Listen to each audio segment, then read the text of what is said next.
Which of these stories will you be talking about tomorrow? The first crack. Police in Albany, New York refused to arrest Occupy protesters, ignoring pressure from New York State Governor Cuomo and the city's mayor. Downstate, pizza for the police. Occupy Wall Street gets savvy with the photo ops and the anchos.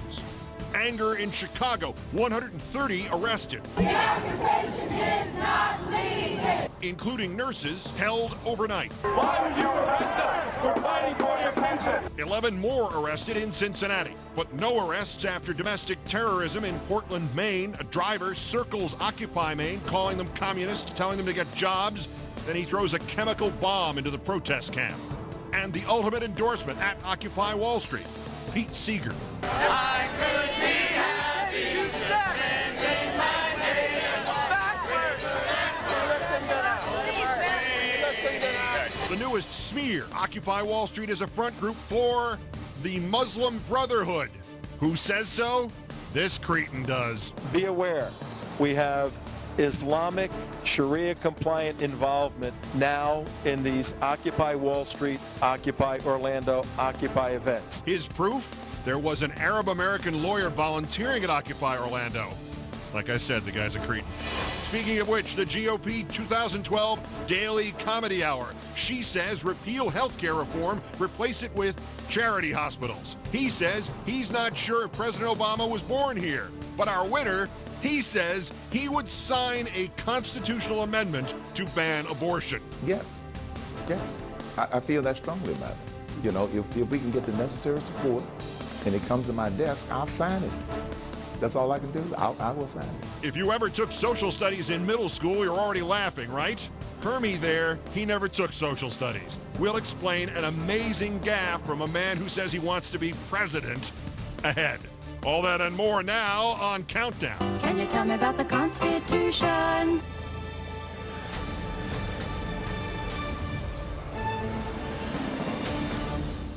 Good evening from New York. This is Monday, October 24th, 379 days until the 2012 presidential election. A weekend of arrests saw Occupy protesters jailed for trespass and other mostly minor offenses around the country, with one major exception. New York's state capital of Albany. There, city and state police chose not to arrest hundreds of protesters camping in a park near the state capitol building and city hall. Very different case in Dallas today, where protesters were hauled off to jail for blocking a bank entrance.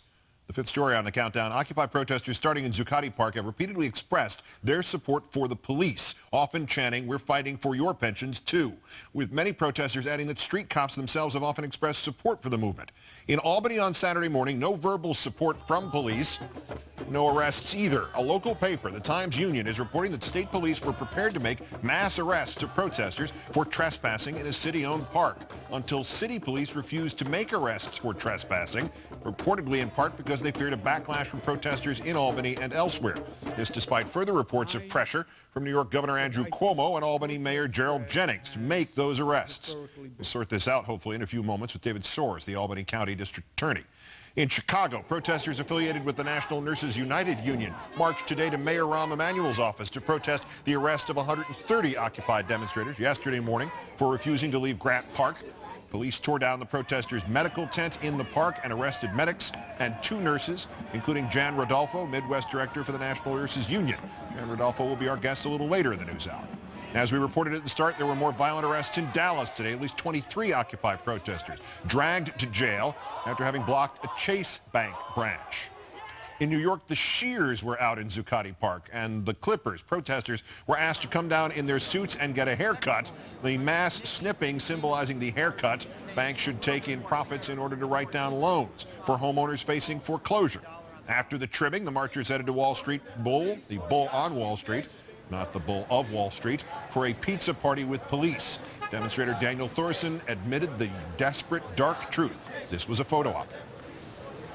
It's kind of just a spectacle to attract attention and you know, just have some fun. But as Occupy Wall Street later tweeted, NYPD motorcycles, all officers have left, no arrests, professional and courteous treatment of marchers, pizzas, still MIA.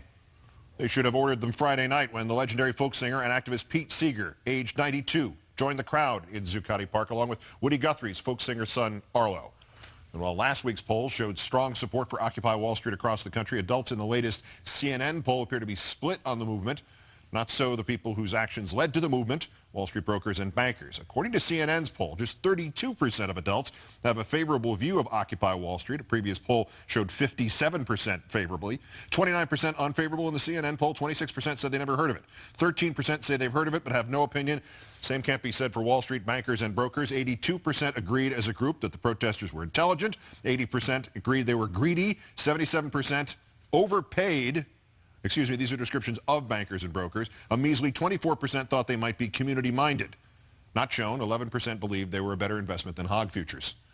Elsewhere around the Occupy movement, a chemical bomb in a Gatorade bottle was thrown at the Occupy Maine protesters in a Portland park on Sunday morning. At least one protester temporarily lost hearing in her left ear. No other injuries reported. Witnesses claim a silver car circled the area before the attack while the people in the car shouted, "Get a job," and "You communist." In Philadelphia, at least 15 protesters arrested Sunday when they refused to move from the camp in front of the police administration building. In Cincinnati, 11 protesters arrested yesterday and charged with criminal trespass for refusing to leave the city's famed Fountain Square. In Cleveland, another 10 arrests when protesters linked arms in Public Square. City officials said they needed the square cleared for the annual Winterfest. It's October 24th. In Oakland, protesters marched Saturday in defiance of an undated city eviction notice. And in Sydney, Australia, at least 40 more arrested before dawn Sunday after they blocked a plaza in the city's central business district. All this as a Long Island, New York couple has applied to the U.S. Patent Office in hopes of trademarking the name Occupy Wall Street. According to the Smoking Gun website, the couple hopes to slap that name on bumper stickers, shirts, beach bags, footwear, umbrellas, and hobo bags. And MTV has announced plans to film a true life special, I'm Occupying Wall Street, in Zuccotti Park. Let's start in Albany, New York tonight, and the story of the arrest that did not happen Saturday morning. I'm joined by Albany County District Attorney David Soares. Thanks for your time tonight, sir. Thank you for having me, Keith. You reportedly spoke with police officials over the weekend over your concerns regarding prosecutions of peaceful protesters. Is that report correct, and if so, what were your concerns? That report is correct, and quite frankly, the concern was law enforcement locally sparking greater interest and sparking, quite frankly, fuse that we wouldn't be able to control. And therefore, we decided to apply a different strategy, which was to engage the protesters, maintain open lines of communication, and hope for the best. And thus far, the protests have been taking place in Albany. Things have been fine, and the relationship couldn't be better. Is that same report from the Albany paper of pressure to make arrests from the mayor's office and the governor's office, is that report correct to your knowledge? There's words that to that effect as far as pressure being put on local law enforcement. Mm-hmm. However, I can say from the perspective of the district attorney's office, I received no calls and there were no pressures being put on me. However, I do understand that there had been some pressure. From where that pressure was coming from, I can't speak to that. And but the police held off for tactical reasons. Is that fair to say? They had a separate set of reasons beyond yours? Well, I had reached out to our local chief, and of course the local police department here, the Albany Police Department, has been they've been working very aggressively at improving their relationships with the community, and they have.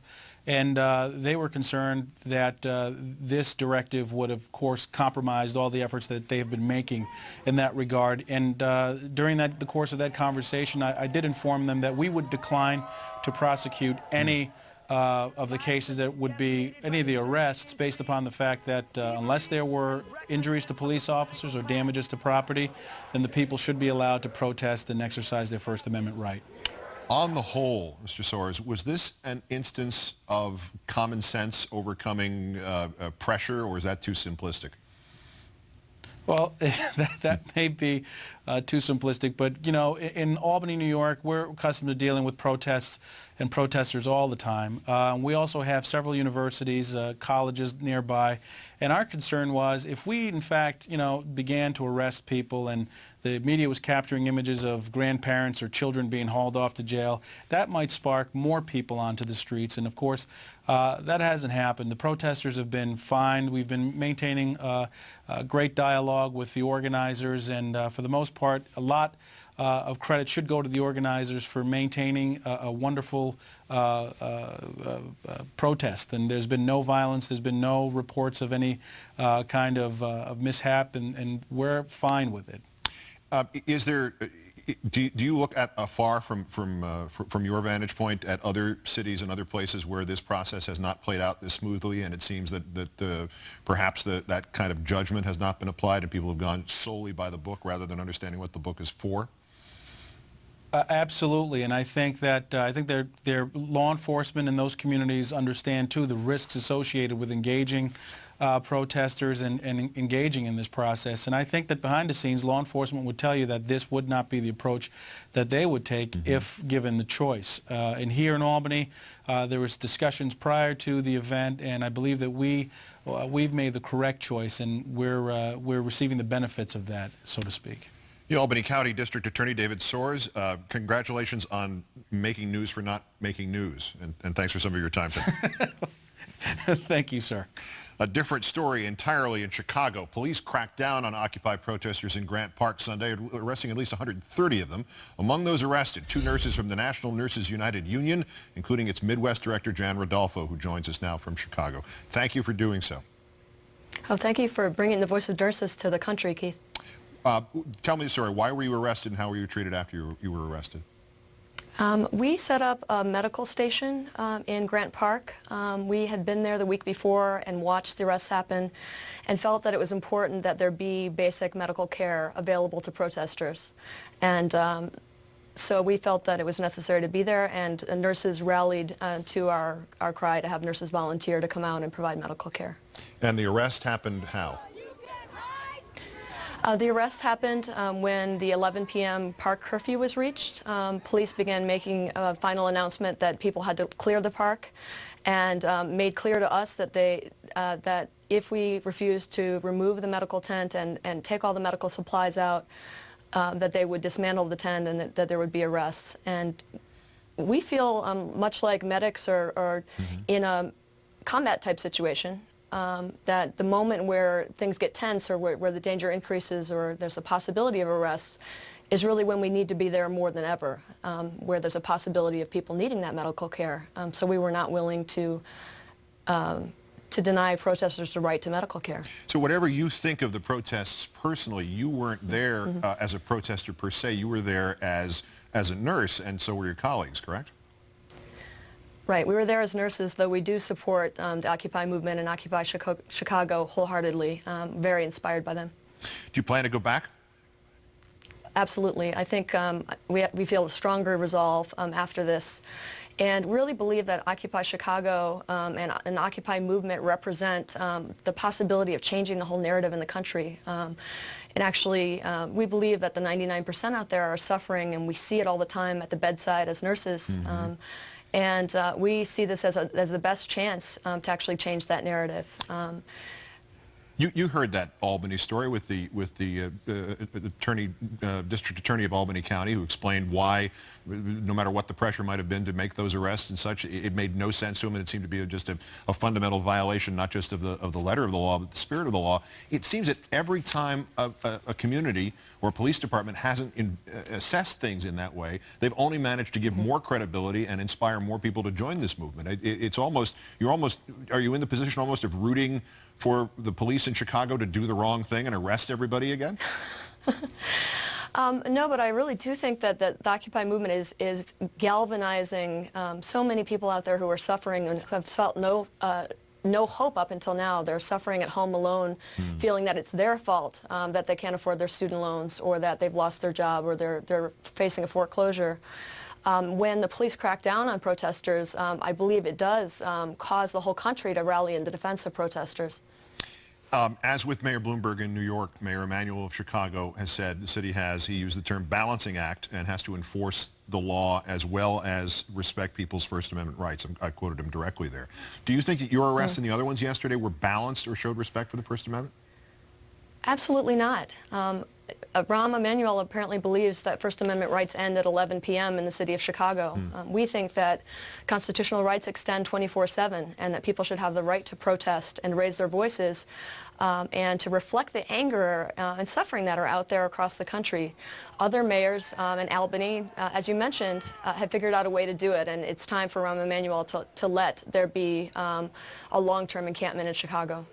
Jan Rodolfo of the registered nurse and Midwest director of National Nurses United. Great, thanks for your time.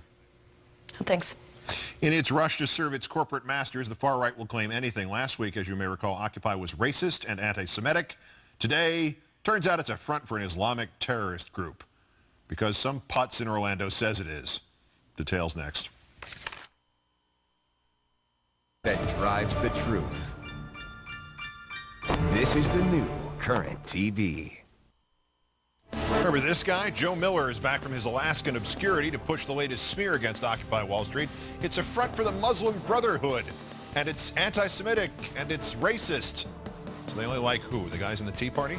Day 38, there's already a book on Occupy. Well, Kindle book. Well, Kindle single. Bill Bunch joins me about the Battle of the Brooklyn Bridge. Grasping at the last straw, Rick Perry flirts with birthers and crackpot Bible salesmen. And the Republican mayor who explains that he didn't give the male prostitute this photo. Somebody sneaked into his hotel room and took the picture while he was sleeping. Worst person's ahead on Countdown. Last week, Occupy Wall Street was a haven for anti-Semites, and it was full of racists. In our fourth story tonight, when those didn't stick, the right wing pulled out a far more familiar smear, this time by calling it a front group for radical Islamists. Starting in Occupy Orlando, where conservative activist Tom Trento is claiming that the peaceful movement is in fact backed by violent fundamentalists. Be aware, we have Islamic Sharia-compliant involvement now in these Occupy Wall Street, Occupy Orlando, Occupy events. Serious, serious transition in a bad direction. His evidence of this Sharia-compliant involvement is the presence of a Muslim American lawyer named Shayan Elahi. Mr. Elahi is a legal observer for the movement, also the affirmative action chair for the local Democratic Party. When he asked Trento to stop harassing protesters, Trento responded with characteristic venom.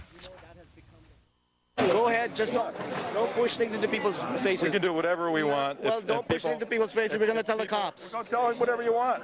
Yeah, but these are all You know? Full of people. Everybody's Get lost. Get lost. Do that. Get lost. You're the biggest racist. Yeah.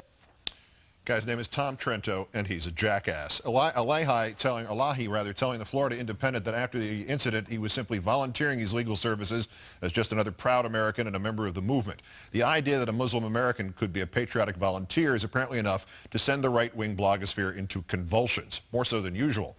The Tea Party Tribune, I think they took over for the World Herald Telegraph Tribune, ran this headline: Jihad alert. Is the Muslim Brotherhood directing Occupy Orlando? Answer is no. Town Hall, another major right-wing blog with no conscience, says this one: the latest addition to Occupy Wall Street, radical Islamist group CARE. The answer to that is no. And then there's Glenn Beck's The Blaze, which I'm beginning to believe is a parody website like The Onion. It offered this insightful analysis. They say one can tell a lot about people by the company they keep. What does the Council for American Islamic Relations endorsement of Occupy Wall Street tell us about the Occupy protesters? That you should remember that things with the word Islamic in it are not necessarily bad. No, I'm sorry, I got it. That I should buy more gold. One Muslim leader involved in the protests here in New York said Friday that this kind of racism is one of the reasons his group became involved in the movement. We also are suffering racism and discrimination. Islamic bashing is on the streets. Joining me now, Greg Mitchell, who maintains the Nation's Occupy USA blog. Good to see you, Greg. Yeah, happy to be here. Did this Trento dream this up all by himself? It seems like it's bigger than his ability to handle it. Or is there somebody behind it who pushed this thing out? How did it get started? Well, I'm not sure it was Breitbart, but there's certainly plenty of candidates on the right to do that. You know, this has been, as you pointed out, this has been an escalating campaign. Mm-hmm. We had the New York Post today claiming that shootings were up all over New York ever since the occupiers took root there and the police have been diverted to other duties. So we can expect this. I don't think it's particularly sticking so far. You mentioned the CNN poll. There's a Pew poll today which also showed a favorable view of Occupy and contrasting it to an unfavorable view of the Tea Party. So I think a lot of these people are getting desperate for anything. I was going to say, because we moved so quickly from, it's anti-Semitism and racism, which was like last Thursday, that sort of came out, to now this appears over the weekend. It was picked up, by the way. We just sort of surfed the top kind of responses. All the right-wing nuts went on this on radio today. They're good at smears. They're good at propaganda. They're good at managing and massaging a message. These are such wild claims, so thinly sourced, and they seem to come and go fairly quickly. Does that underscore the relative popularity of this movement and how it must have just destroyed the right wing's worldview? There's no chance that this could possibly succeed from the right wing's point of view. Well, I think it's too big. I think it's different. It's been hard to paint this as as a minority kind of movement. There are too many people involved, too many people potentially, and that's the problem. They're as big as the protests have been. They could escalate. We've got the Marines now joining with their official site and a very active group. We've seen police groups. Obviously, with the nurses, a very moving and very large group involved, all the labor support.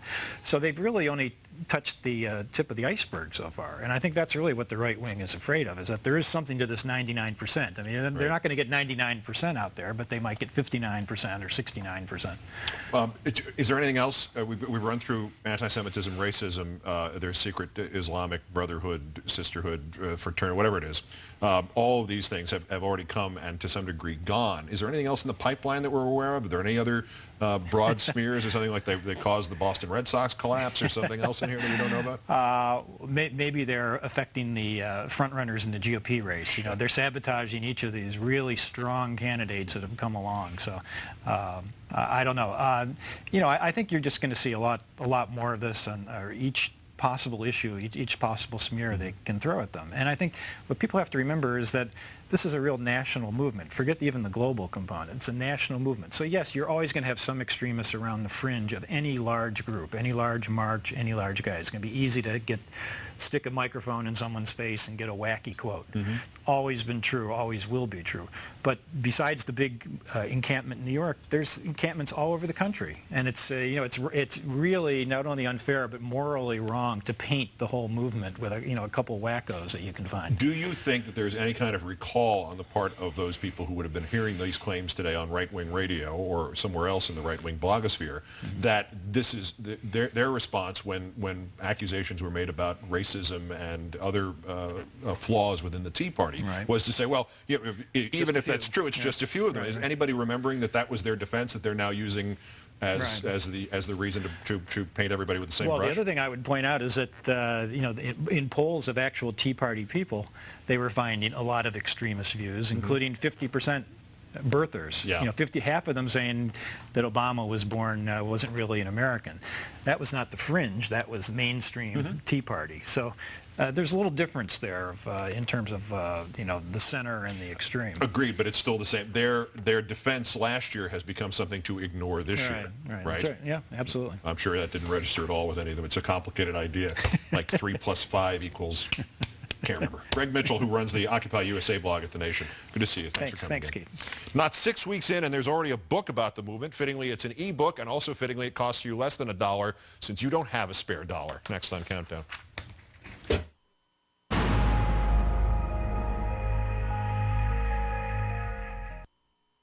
Even after the pepper spraying of 4 defenseless women in downtown New York on September 24th, Occupy Wall Street did not come to the forefront of discussion until October 1st. That's when New York police arrested 700 protesters who they seem to have baited into an off-limits area of the Brooklyn Bridge.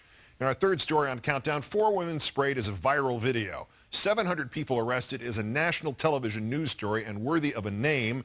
And 23 days later, an e-book, The Battle of the Brooklyn Bridge. Author Will Bunch joins me in a second.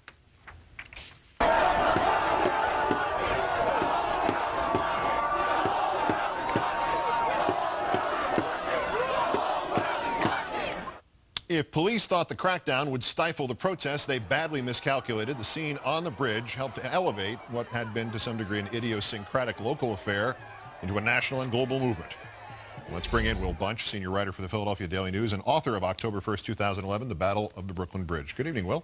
Hey, Keith. Boy, things have really changed for Occupy Wall Street since the first time we talked, haven't they? Just a little bit. Just a little bit, yeah. I want to get to the ebook or the Kindle single or whatever, however you're calling it. It's 99 cents and you get some of the money. I'll get to that in a minute.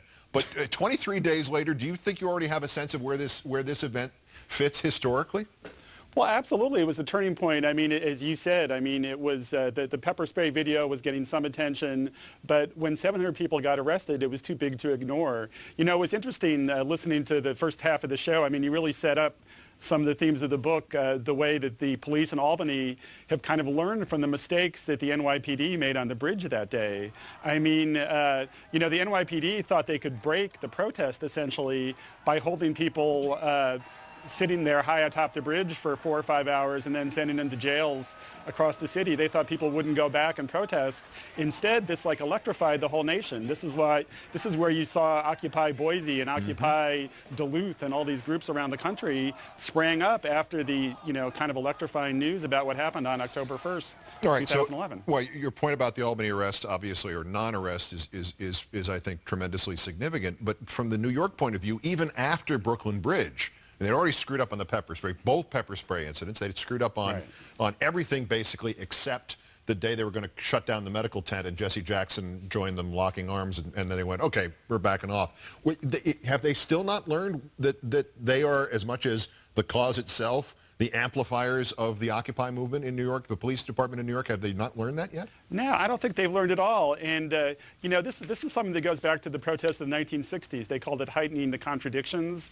And basically the police have come to stand as a symbol of everything the protesters are against. I mean, the police have become kind of a stand-in for the 1% and the elites that they seem to be protecting. And, you know, they've given the protesters a powerful symbol, and I think a visible, tangible symbol that people can react visually to. People reacted very viscerally to the pepper spray, and then they reacted to what they saw on the bridge.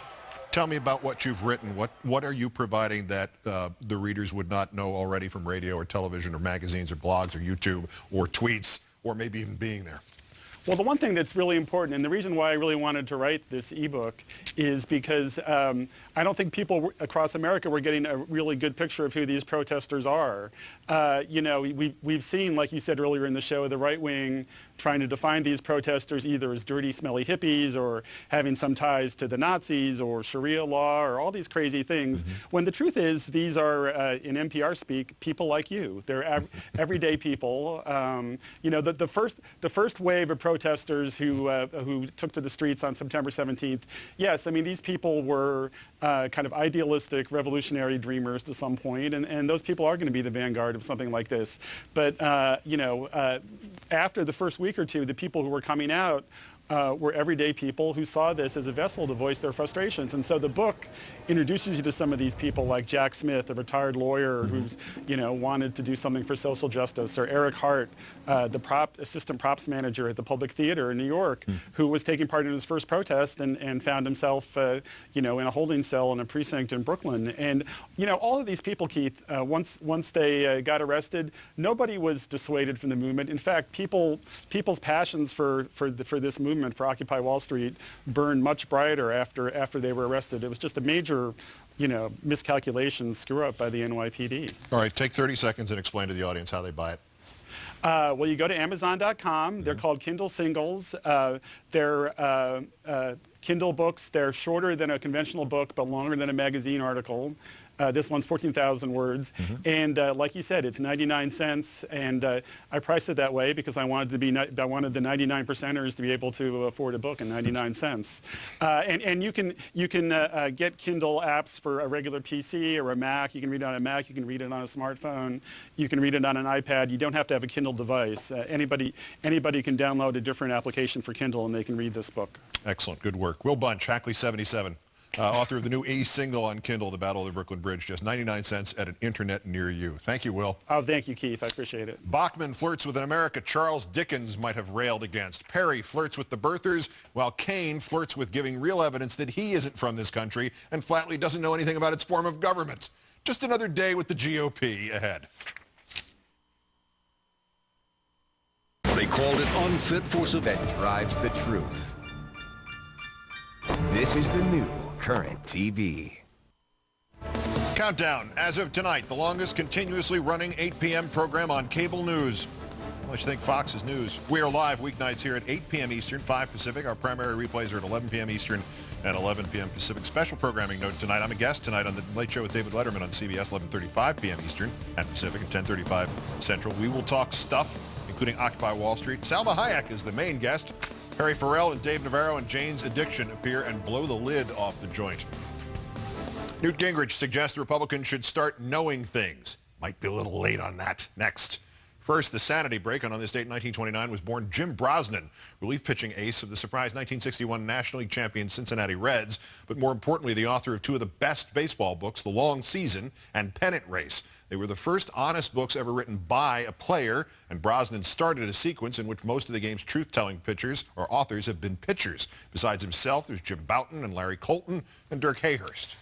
Time marches on. We begin by checking in on the tanks already beginning to leave Iraq. I'm sorry, being told this is actually a dog dressed as a tank.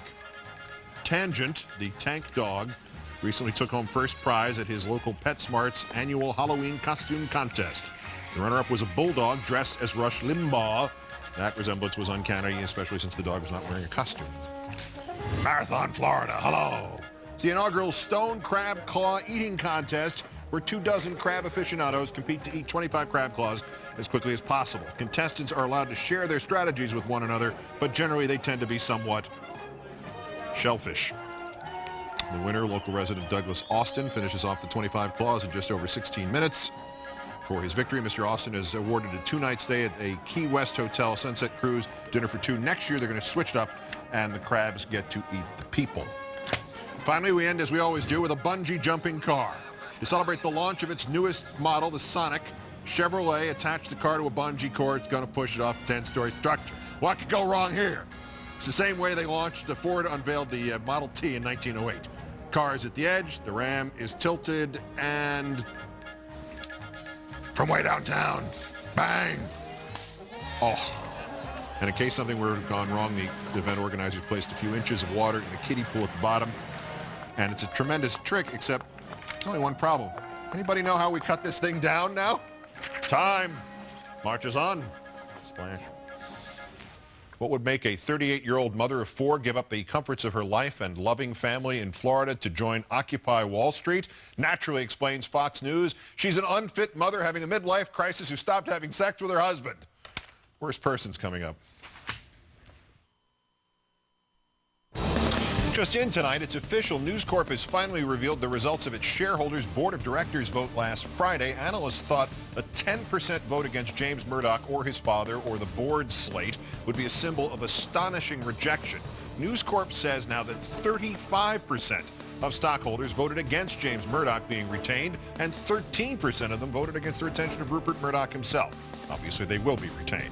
And ahead tonight in a campaign full of startling gaffes. The latest one might be his greatest one. In swearing support for an anti-abortion amendment, what Herman Cain revealed he does not know about the Constitution. Worst person's next. This is Countdown. Rick Perry can't decide whether or not he's a birther. That's next. First, because jerks like these are born and not made. Here, Countdown's top 3 nominees for today's worst persons in the world. The bronze, Mayor Chris Myers of Medford, New Jersey. That's one photograph of him. And this, allegedly, this is another photograph of him. Mayor Myers is, surprisingly enough, a right-wing, family values Republican who lost a race for Congress 3 years ago and will not confirm that that was him in the Newy Blueies, or as the Burlington County Times newspaper reports that the pictures were part of a little romp with a gay prostitute in California a year ago this month. They were emailed to the paper from the man who said Myers paid him $500 and promised him a car and a recording studio. The man also somehow has photos of the mayor's ID and his township gold badge and a receipt from the ATM for the cash. Another holier-than-thou hypocritical right-wingers not new. The denial by Mayor Myers is, I've been down that road before, 2, 3, 4, where a photo has been photoshopped to look like something it wasn't. This is absolutely crazy. I have no idea who this person is. Obviously, we're dealing with a crackpot and someone who's pissed off at me in some way. There are crazy people. The newspaper also says Myers told them the bag with his ID in it was easily accessible and somebody could have easily sneaked into his hotel room and easily photographed his ID cards and gold badge and easily photographed him while he was easily asleep. Easily. The runners-up Dave Briggs, Allison Camerata, and Clayton Morris, the hosts of the weekend edition of Fox and Friends on Fixed News. Yes, they're the B team to the weekday dingbats, so they're astoundingly bad. If you haven't heard, there is a 38-year-old woman named Stacey Hessler who left her Florida home with the full support of her husband and her 4 teenage kids to join Occupy Wall Street. The B team does not like her. I want to reiterate what Allie mentioned. This 38-year-old Hessler, mother of 4, says, military people leave their families all the time, so why should I feel bad?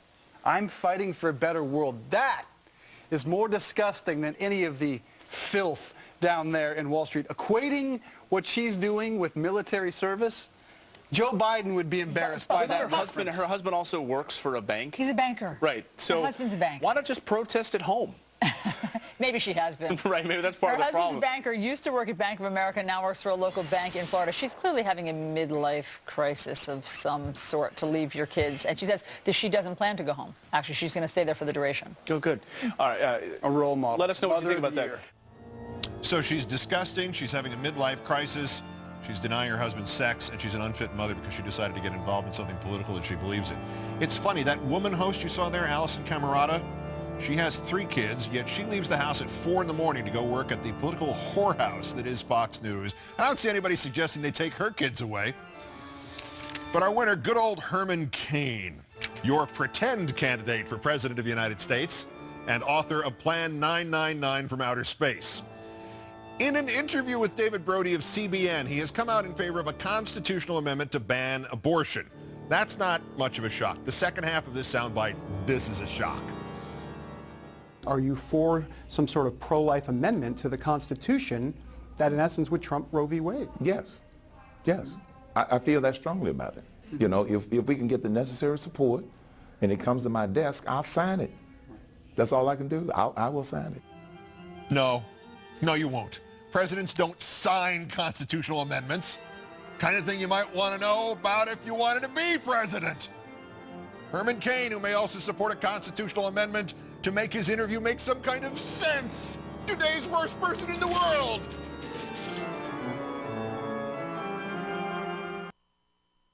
As the GOP crazy train rolls onward, each candidate attempts to separate himself or herself from the pack, not through bold ideas nor leadership qualities, but with good old-fashioned circus talk.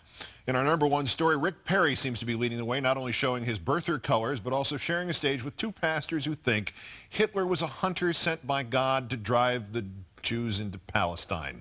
Both were present on stage at Perry's response prayer event. Reverend John Hagee, a televangelist whose endorsement was rejected by John McCain in 2008, and Pastor Mike Bickle.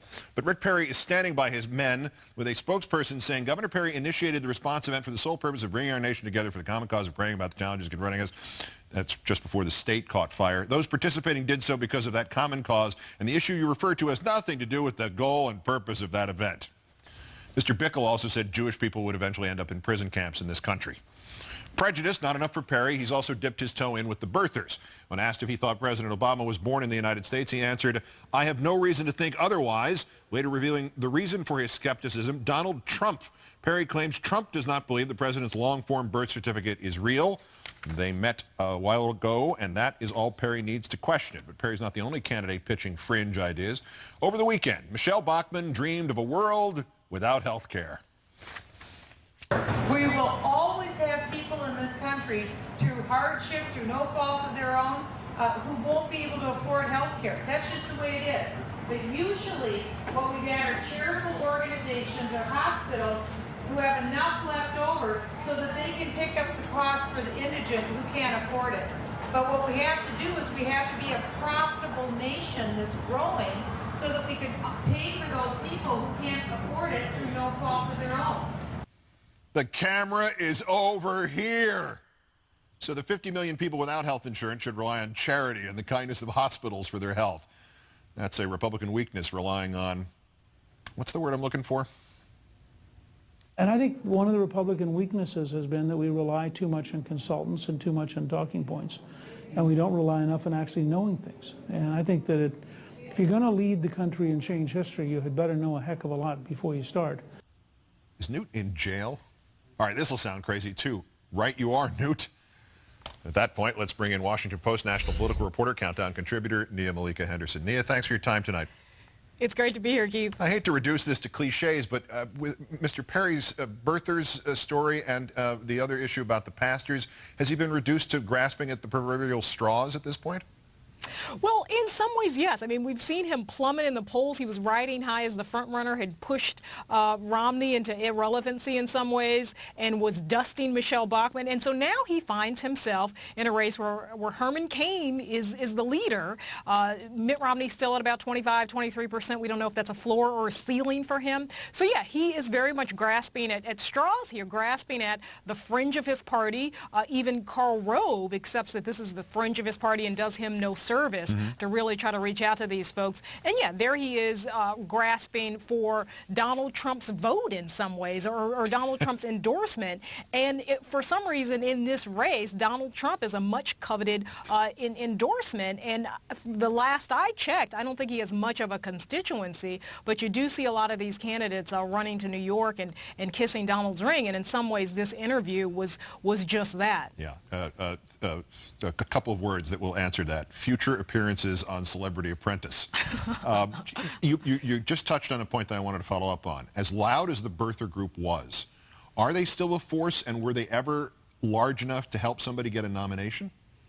It doesn't seem like they necessarily were a large force. There was a poll out of South Carolina last month that showed something like 35% of the Republican-leaning folks in that poll thought maybe Barack Obama could be from somewhere else, born someplace else other than the United States. But you look at that poll, and it's not even necessarily a strongly held belief. It's just a way to express the fact that they don't really like Barack Obama.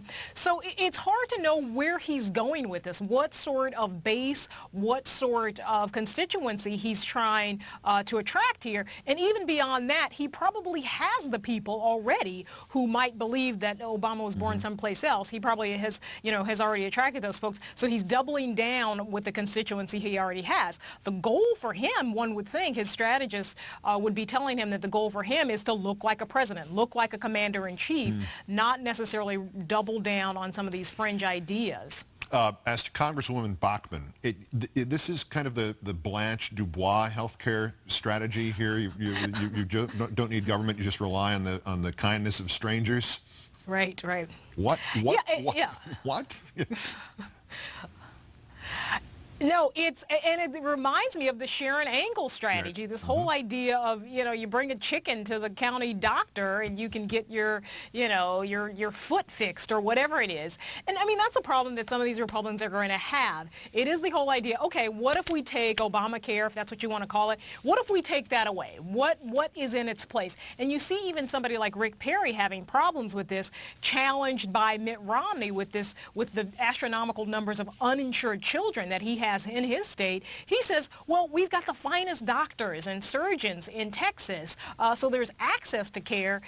Never mind that a lot of these children don't have insurance to pay for it. So he's able to pivot in that non-answer by saying, oh, we've got a lot of great doctors and hospitals in Texas, but I think they're going to have a problem if it comes to the general, this whole idea of just snatching away this program that a lot of people like and have come to rely on. I have to defend Sharon Angle. That was Sue Loudon who had the chicken line, the woman who lost Okay, there you go. Boy, okay, I'm sorry. No, I mean, please don't apologize except for making me defend Sharon Angle. Last point. What would have driven Newt Gingrich to say what he said about Republican candidates? Is he implying he's the only one who doesn't rely on talking points? Well, I think in some ways Newt Gingrich has emerged as the guy with a lot of ideas. I mean, obviously the rap on Newt Gingrich has been he's got, 99 or 100 ideas, 99 are terrible, and only one of them is worth anything. But he has emerged as a real straight guy in this, and the one who can rise above a lot of the more partisan talk. And so I think there is some concern in the establishment with Herman Cain's rise, and that's why you see people like Newt Gingrich, who as much as he tries to be a Tea Party, really is a GOP establishment guy. You see him coming out and Karl Rove coming out to say, hey, wait a minute, Herman Cain has got some proving to do in terms of what he knows about the issues. But Newt lives by focus groups himself. Countdown contributor Nia-Malika Henderson of the Washington Post. Great, thanks, Nia. Great. Thank you. That's Countdown from Monday, 379 days till the 2012 presidential election. I'll see you on Letterman tonight. I'm Keith Olbermann. Good night. Good luck.